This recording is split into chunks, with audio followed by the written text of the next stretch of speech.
That concludes our interview with Jane Roberts and her husband Robert Butts, originally conducted on June 4, 1974.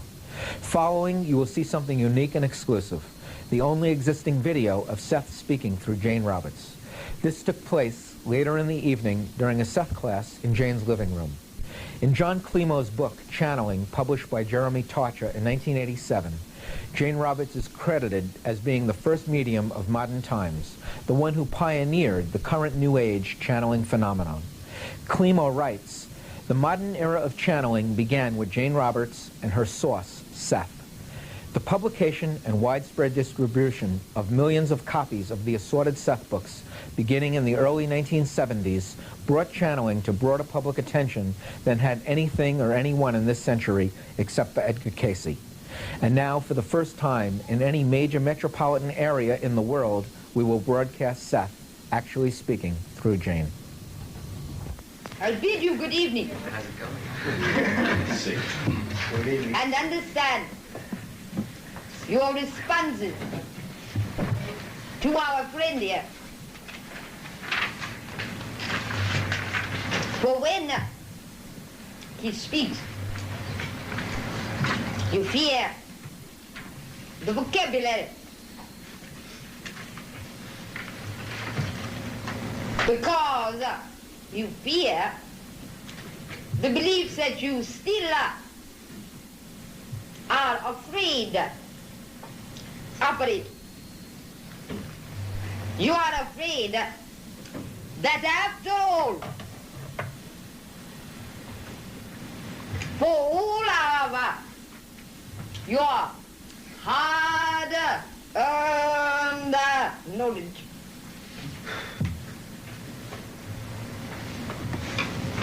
the others are right.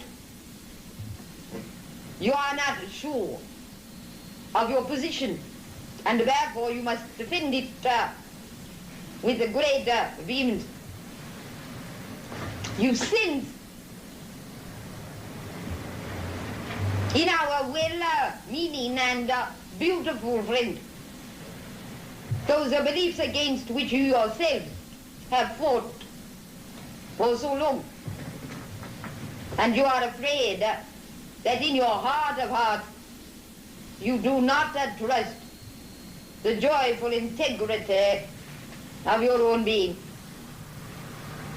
You are afraid that after all the old stories may be correct and there is something wrong in your creaturehood. That you are after all put down because you are human, and that you are after all damned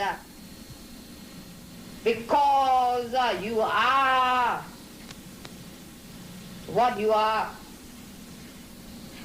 and that no matter what you say or do, you are originally in one way or another damned. You are afraid because our friend Andy is so sincere and so intent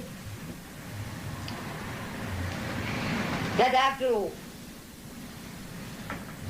what he unconsciously feels and what sometimes comes through in his talk is right after all. You must ascend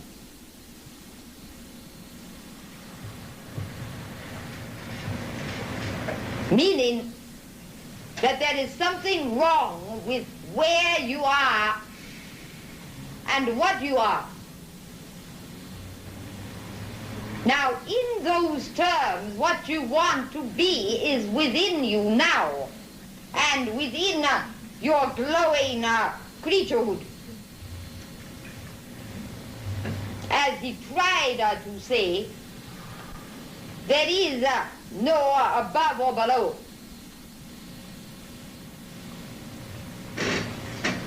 You are blessed because of your being, not damned because of it. As I have told you often, there is a spiritual biology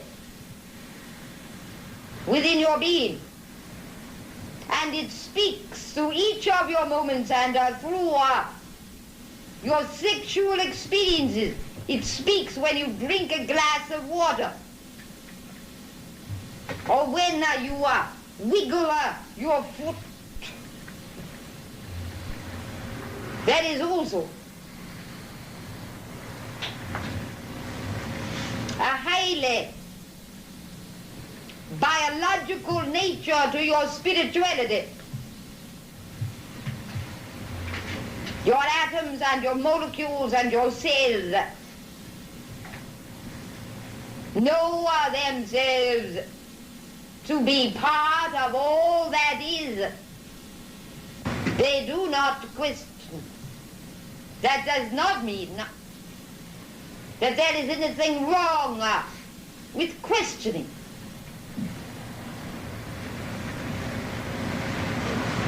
It does mean that I say to you that you are blessed because you are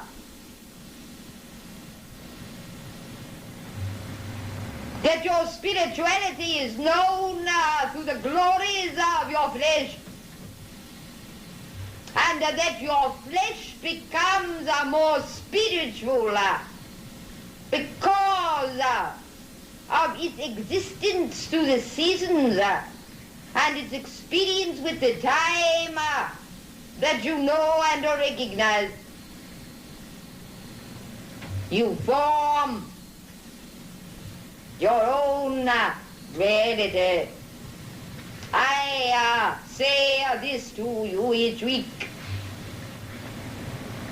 Yet through your own dream experiences and through the suggestions that I will give you, that I hope that you will follow, you will be able to discover this for yourselves.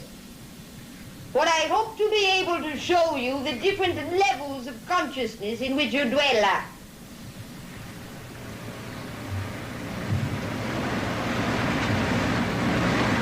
Again, as I have said before, you are indeed given the gift of the gods. You form your reality. What better gift could be given to you? How then could you imagine that you began this present excursion into this current life, already damned, flawed, or forsaken? If each of you would simply listen in the quiet of your own mind to the music of your own cells, you would know that the atoms within you speak with a joyful exultation. Those atoms and molecules, luckily, have not read many of the books that you have read, and they do not read your newspapers. They know that they are blessed because they are. They know if some of you are more serious people will forgive me, and I close my eyes so as not to embarrass you. They know that existence is fun. They realize that fun is good and joyful, and that the gods play. They recognize that through expressing in their own reality they form these atoms and molecules and cells, the reality that you think of as a physical body. The atoms within your toe do not stop and say, oh, I must be a responsible and sober and form this toe, and I must think very carefully before I move, because after all, I am damned to begin with. You would have some toe. Your being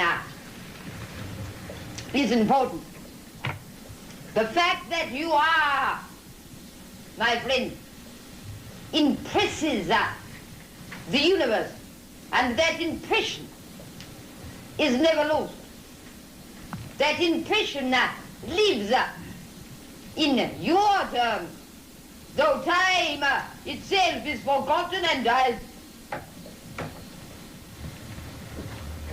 Your being as it is important. And whatever you do, it is not trivial. When you realize that your being is important, then you will realize that by being yourself, you will do in your terms important things you cannot do otherwise. Now we are here a small group, and you meet with yourself and with me, many of you, weekly, in an intimate relationship. There are those who will listen to me speak. And I believe that you are there, audience, though I cannot see you. You are quite invisible to me. You can see the people in this room, and so you believe in their existence, but they cannot see you. And yet they believe in your existence. We then ask you to realize that though we cannot see you, we agree that you exist. I am sure that you do not need our agreement. Nevertheless, we all ask you to realize that when you look in the mirror, you see images of yourself, but you do not perceive the inner self that you know exists. And so each of us here asks each of you to realize that you have an inner identity that you cannot physically perceive, and an inner voice that you do not hear with your ears.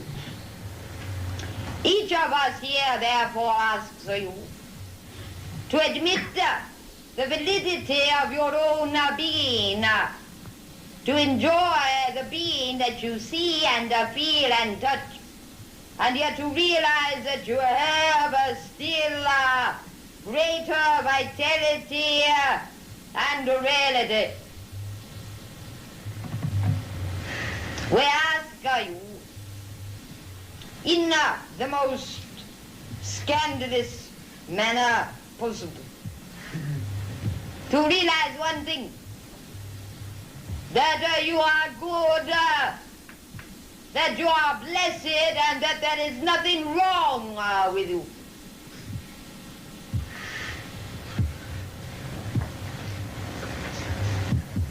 Now there are many levels of consciousness and awareness.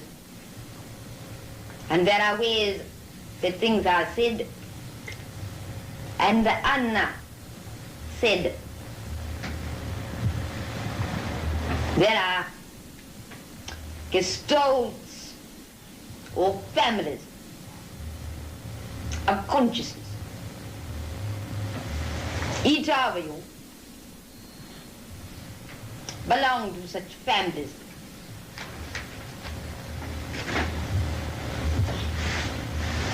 You are yourselves. Yet as you have physical families, you have families of consciousness. So most of the people in this room belong to a family called Samadhi. When I think of my own life, I rarely think of my own death. But I will die someday. And when I think of my spirit, I want to believe that it will live on. While most religions of the world believe in the concept of the eternal soul, the existence of the afterworld remains mysterious. According to the religion of spiritualism, however, life does continue beyond death, proven by a claim of being able to communicate with the dead. Lilydale, New York State is considered the oldest spiritualist community in the world and has become a magnet for those who hope to hear from loved ones from beyond the grave.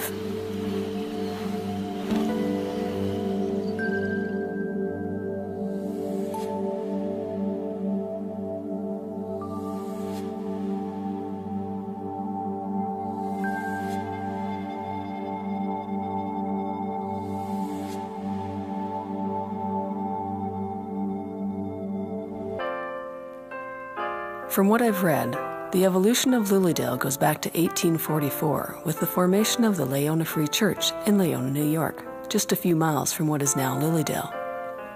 It was a meeting place for free thinkers, people detached from prejudice and open to new ideas and the development of personal consciousness, and searching for a better way of living. Don't we all wish for happiness? To each of us it holds. During that time, there was much experimentation with mesmerism, a healing technique which evolved into the study of trance. It would be an incident in Hydesville, New York in 1848 with sisters Katie and Margaret Fox that would not only inspire the efforts of the Leona Free Church, but would blaze the way for modern spiritualism. Now, the Fox family moved to a small town in Hydesville in 1847. Hydesville is about 9-10 miles from Newark, New York, so it's central New York. And while they were there, they had all kinds of noise and rappings and noise and rapping. And one of the Fox sisters answered back by rapping, and spirit rapped. And they rapped, and spirit rapped. So they set up a code with raps, yes and no, and A and B and C. And they found out that the person making the noise, his name was Charles Rosna. He was a peddler. He was murdered for his money and buried in the basement. But they also, when they were doing the raps, found that they could give messages. And the learned people of that day proclaimed that communication is not supernatural or miraculous, but a natural phenomenon. In the States, in America, 1 in every 10th person was a spiritualist at one time in history. For instance, Lincoln was a spiritualist. Many of them were spiritualists. And so Lilydale basically is a hub of spiritualism. Lilydale is the largest spiritualist community literally in the whole world. And there was many of them, but Lilydale is one of the ones that survived. And the reason that Lilydale survived is that we started teaching workshops here. So it also became an educational institute.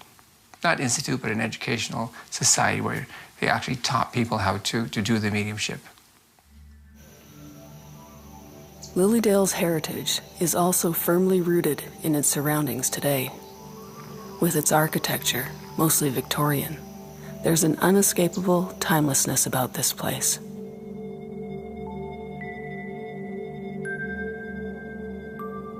It's impressive to think that this tiny community has been in existence for over 125 years. To have staying power, you gotta have perseverance. I wanted to know more about the community and the people who live here, and what it all might mean for me. The scientific aspect of spiritualism pertains to the practice and study of mediumship. It also includes spiritual healing, channeling energy from a higher source. But right now, I'm mostly curious about the religion itself and its belief system. Growing up Catholic, I found Catholicism rather orthodox and confining. The idea of being judged by my sins and potentially burning in hell quite honestly made me feel like a terrible person. I strayed away from it later in life. Not that I don't believe in the idea of God. I think I simply outgrew the constraints of the faith. It's lack of doctrine. You know, there aren't a lot of rules. It's about spirit, being in touch with spirit, the oneness of all of us when we're in touch with spirit, and just trying to be the best that you can be with what you're given in this particular incarnation. So I like that. It has some freedom that I haven't found in other religions. I have said that I would never embrace a religion, but spiritualism really, really appeals to me because of that. So. When you start losing people that you love, sometimes the traditional churches don't give you enough answers. And when you start feeling the presence of the ones that you love, and you don't have any education or understanding of that, they try to seek out people who do. Certainly Dad was the closest person to me that I've lost, and the most recent. His dad, my grandpa, died years ago. But it's only a matter of time until there will be others. Some people think mediums have special powers. Others think they are the voice of the devil. But for the people here, the messages the mediums deliver come from what they call an infinite intelligence, and is a refined right brain function. Something within the capabilities of all of us. All the leaders of all the major religions, they were all mystics, and they all had visions, and they were all using this part of the brain. It was people who used this part of the brain who wrote literally all the Bibles in the world. All the apostles were mystics, and if you know how to read the Bible and the Bhagavad Gita and the Quran and other spiritual books, they were using this part of their brain. Most of the time they come in feelings. And they're very subtle, and it's called clairsentience. It's just the French word for clear seeing, clear feeling. And then there's clairvoyance, the ability to see things. And then there's clairaudience, the ability to hear things. And there's clairgustions, which means smelling and tasting. Now, most people are clairsentient. Situated on the grounds of Lilydale is one of the few remaining old-growth forests in New York State. Deep in its interior is supposed to exist one of the Dale's strongest energy vortexes.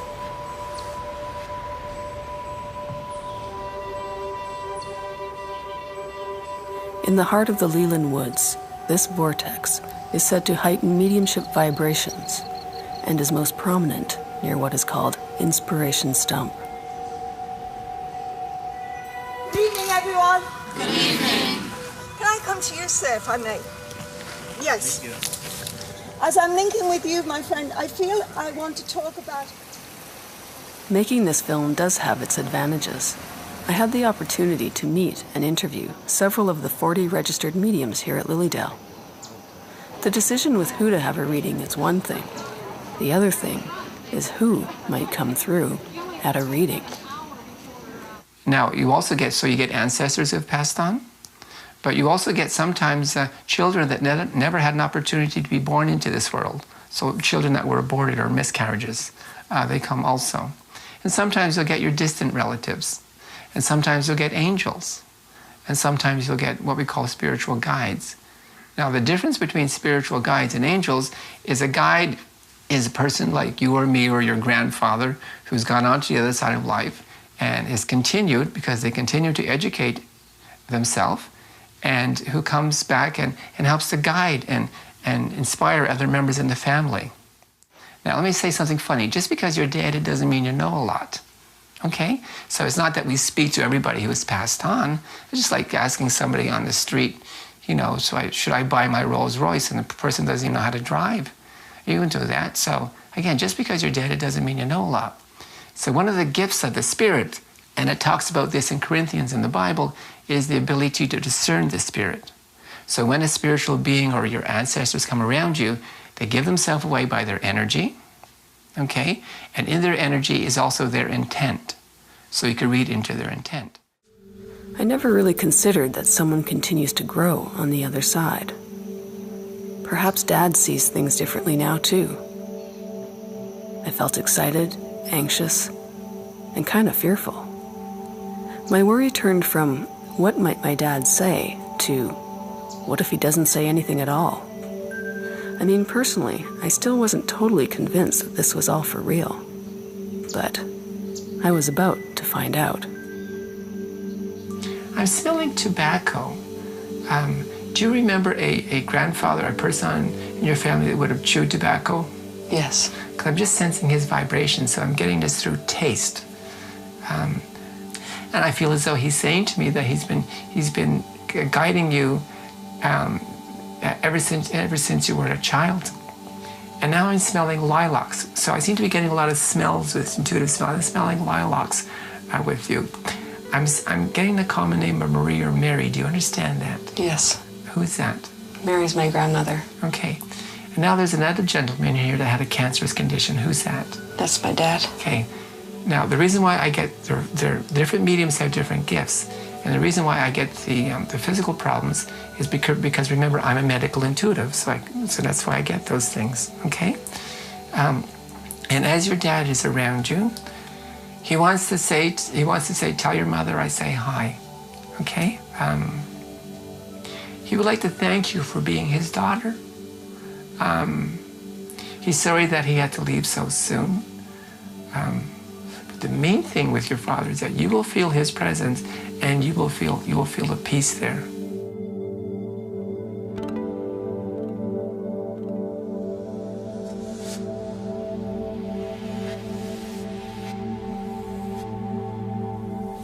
The reading with John White left me emotional and bewildered. He was accurate about so many things. My grandpa did chew tobacco. The smell always reminds me of him. And my grandma absolutely loved lilac bushes. I did end up pointedly asking about my dad, and what I heard caught me totally off guard. It was much more powerful than I ever anticipated.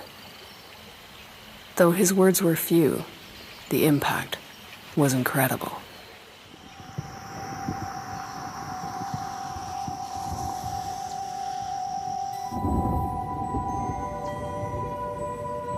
My first personal reading with a medium at Lilydale actually did bring my deceased father through, and it stirred up many things: disbelief, loss, memories.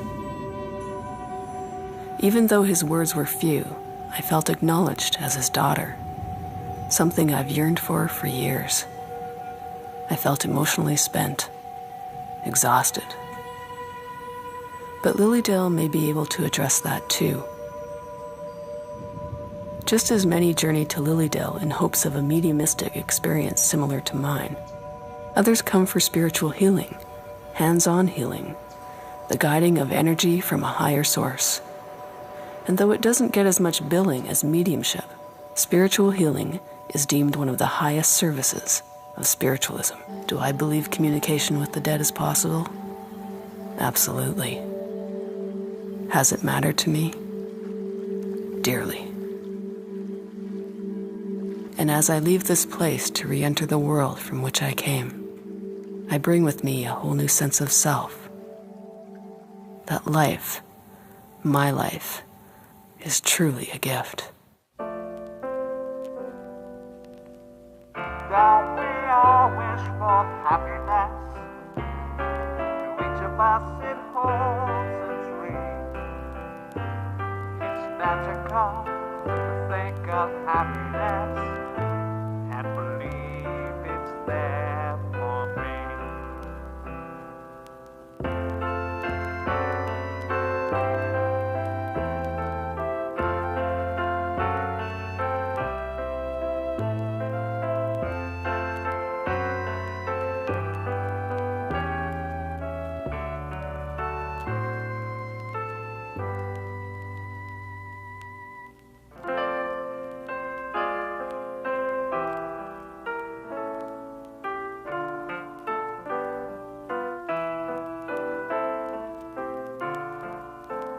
fulfilled.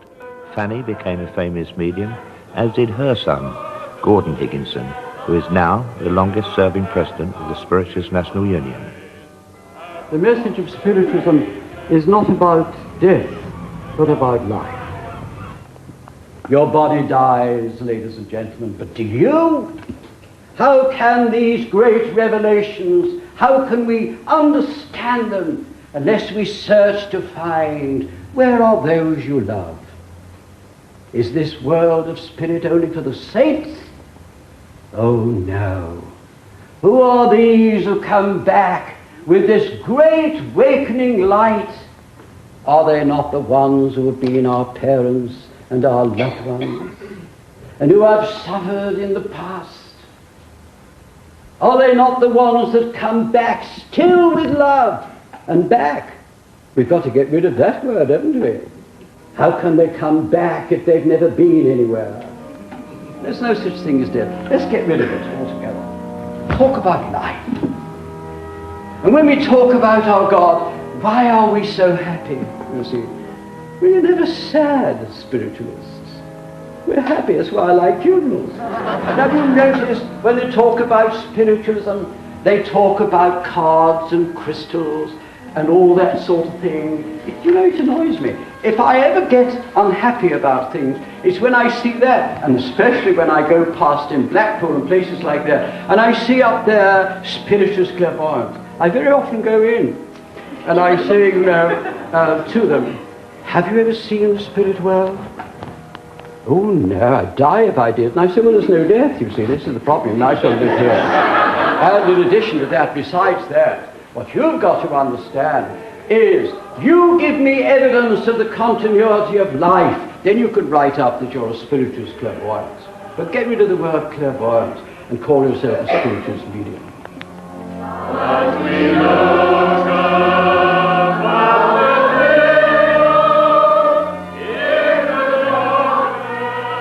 And I have a gentleman named William that's trying to get to a wife. Who is William? My husband. Your husband. That's passed over, I mean. Oh, yes. Yes. He must have been passed a little while, is that Oh, correct? yes. Mm-hmm. But you miss him, don't you? I do. Yes. Because he was always there. Yes. And you look at things and feel, I'd rather have him here than what I've got. It's true. And you'd really give so much up. It isn't the things that matter. It's the love and companionship that was there. Yes. Have you got that? Uh-huh. Well, he's got a lovely place waiting for you, and I have to say something to you here. Now, if you take it straight, I'm going to give it to you. 12 months ago, just over, weren't you very well? No, that's right. Yes. Well, you know, he was rubbing his hands, hoping you were going. I wouldn't mind. Pardon? I wouldn't mind. You wouldn't mind? No. Well, he was hoping so, because, you know, he was rubbing his hands and he said she's not at all well, and she really wishes sometimes that she was with me, you see, and with the family. Yes, and that's right, true. isn't That's it? true. Because they've nearly all gone now, haven't they? Yes. There are only 3 of you left, he said. Yes, that's true. That's right. He's just said so. Now, that he's talking about Mr. Kitchen. Yes. And then he said you'd left Mrs. Kitchen behind. Yes. And you used to know her. And she used to be around you, is that right? That's true. She was rather nice, wasn't she? Very nice. Yes, because she used to speak about Mr. Stead. Yes. Well, they've met Mr. Stead on the other side, and now they've spoken about Mrs. Stead. Do you understand You that? understand, yeah. Yes, you've been talking about Mrs. Stead, haven't you? Yes, I've been talking to her daughter the That's other right. day. Yes. That's why they've come to see you now. Isn't that interesting, you see? That's very good, you know, Did you isn't know it? St. Michael's, Anyway, madam? Do you know the name It of is the man? estimated that we have about 3 million people who come through our doors that believe in spiritualism in Great Britain. We are now accepted as a religion. We have well over 400 churches. The first church was in Keighley in Yorkshire. And from then onwards, of course, every town began to look for property and have services until we have spread all over Great Britain. We do ordain ministers as well, and we are now a worldwide movement. It's here in Great Britain where spiritualism really is at its best. Seattle in the USA has been blind since birth. In January 1973, She was terribly injured in a car crash.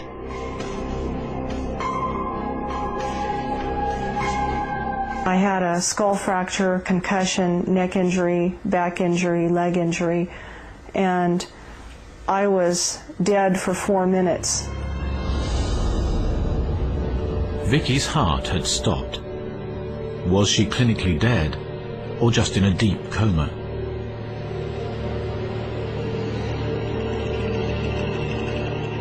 My back was up against the ceiling, and then I was looking down at everything. The one doctor said, well, it's a pity now that she could be deaf as well as blind because there's blood on her left eardrum. And then the female doctor said, well, we don't even know if she's going to survive this coma, and if she does, she could be in a permanent vegetative state, and that made me mad.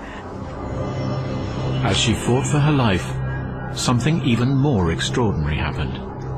Vicky could see for the very first time. I felt like it was a nightmare because I have never been accustomed to perceiving of anything from a distance. And I touch things. My world is at arm's length. I perceive of everything tactily, and I couldn't translate what it was that I was receiving. And it was scary to be able to, a lot of people have asked me, well, wasn't it wonderful to see? Actually, no, it wasn't. It was terrible initially.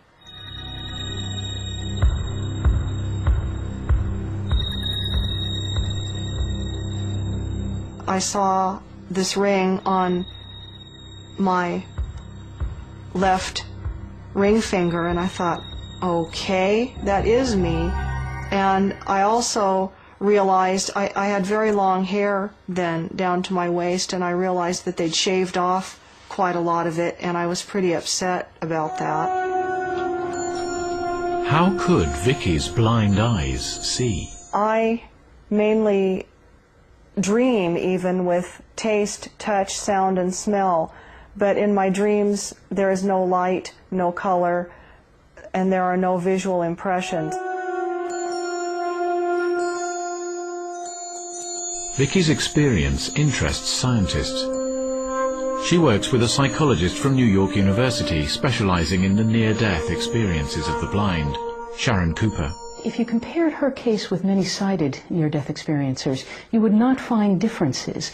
The only difference that I was able to discern between her case and a sighted person is her description of color. She called it different brightnesses of light, and that's because she had no way to understand what color was. She did notice differences in the environment during her experience. She just didn't know what to call them.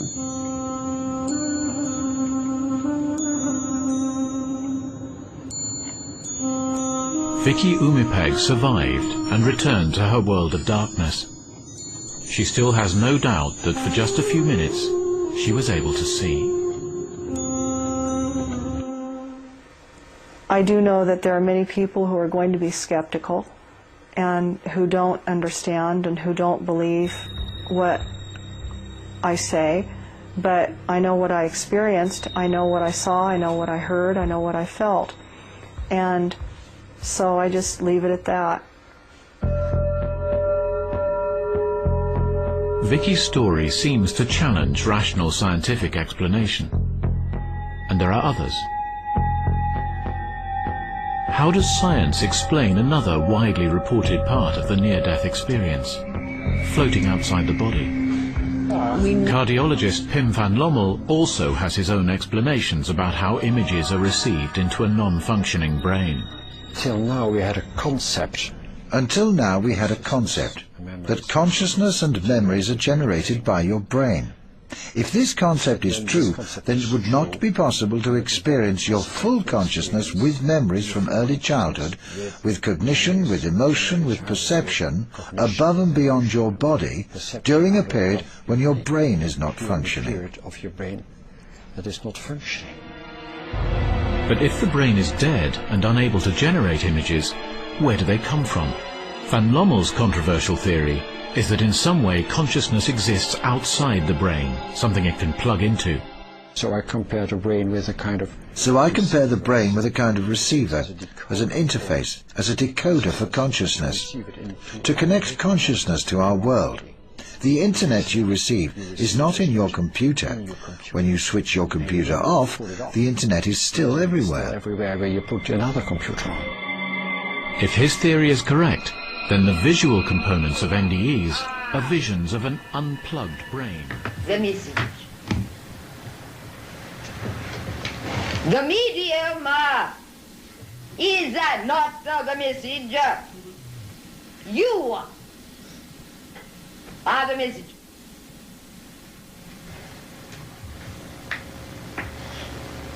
If only we can show yourselves enough, then you will trust yourselves enough to explore those dimensions of your own greater reality that no one else can ever know or ever explore. There are journeys of consciousness that no one can take but you. And yet as you take them, you take steps in other terms for others. And you leave marks for your brothers and sisters to follow in their own explorations. Cards that say, I have been here, the place is safe, I leave you a sign of peace. Your being alone is important and has a validity beyond any philosophy. That is the message that you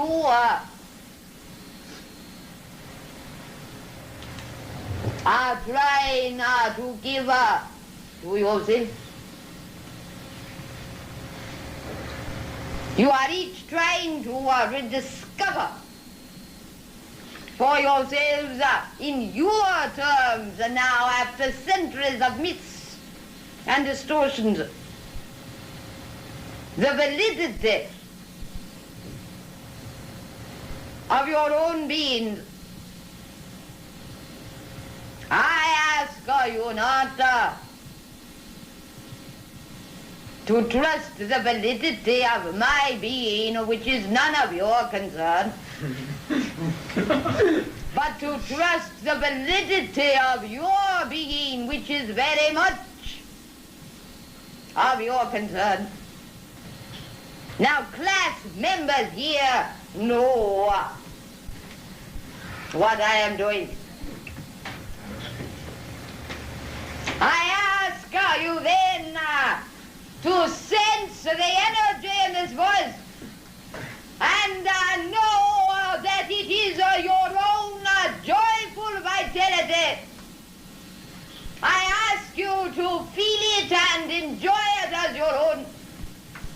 And those who may view this class, I request that you also feel the energy of your being and know that this voice is but a dim echo of that vitality and validity that is your own. And therefore we leave this esoteric class and return you to the selves that you think that you know. You may find yourself with a random thought that does not seem to fit in with what you are doing or thinking at the time, and so you dismiss it. It seems random because it does not appear to fit in with your organized picture of reality, but it is an important mosaic that you throw away. So I also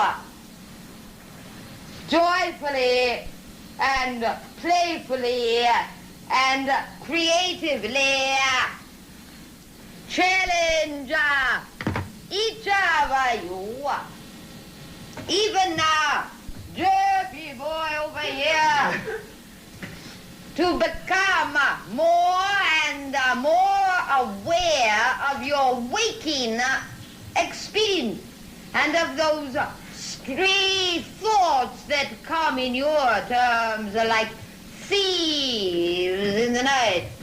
They are not official. You do not accept them. The intellect says, oh, no. Listen to those thoughts. Open your mind a mite further. In your ordinary waking life, in the middle of your ordinary pursuits, and see what miracles are there. And I say miracles. Miracles because they can help transform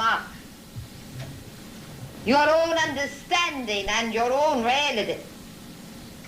And you have been blind to them because you fear you will lose your identity. Your identity instead, you see, can grow and include such experiences. Now I told you that class was quickening, so the time is ripe for each of you. So this week particularly, beside the suggestions that I gave, be gentle with your own experience. Do not be such a disciplinarian that when stray thoughts or intuitions come to you, you dismiss them.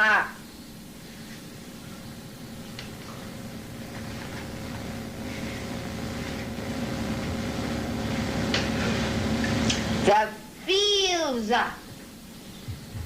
of your own beings are filled with flowers that you do not recognize.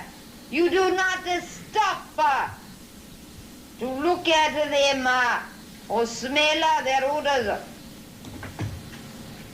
They are not official flowers or official food. Sometimes you try to be too practical.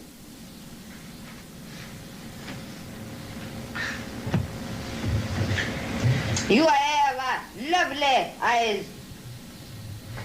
Those eyes do not try to be practical. They see out of the joy of their being.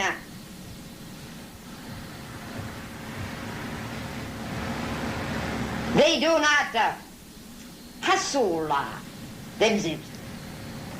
The right eye does not say, is what I am seeing right? And the left eye does not say, is what I am seeing wrong? They see together, and in being themselves, they see for you. For the atoms within your eyes do not see this image, though you do. You interpret the image, and you see what you see. The eye's vision, the reality of the atoms and molecules that exist within the eye, that vision is far different. And yet there is no disagreement.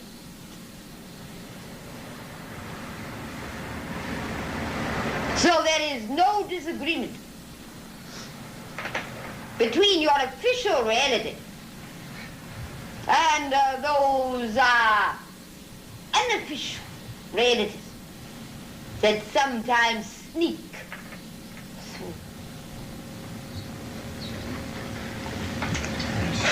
Come out. Ah. Sit.